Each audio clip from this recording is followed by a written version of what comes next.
Biodiversity basically means a diversity of life. And diversity of life, what it does is it supports the food chain.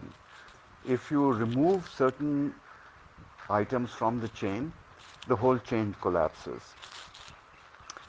One of the basic things that makes migratory birds change their patterns. When there is a loss of habitat, the different species that rely on the habitat for food and nesting, then they move to another place.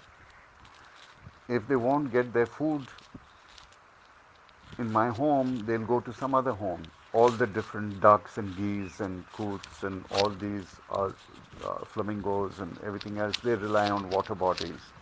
And because of less water, they look for places where the water is clean, there is water, it is clean, and there is food to eat. Where there is a lot of shooting of ducks and other birds, they are smart.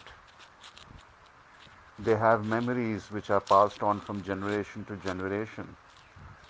The same way as they know that they have to fly in a particular direction up to a particular place, never having done it before, but they know exactly what they're supposed to do. The same way, they know which are the areas they have to avoid. So poaching, hunting is another very big contributor. I think in today's day and age, hunting should be prohibited across the board. There should be no hunting at all. There should be no killing of animals and birds for game. There shouldn't be. We are not living in the 19th or the 18th centuries anymore. We are now, this is 2020. Life has changed too much.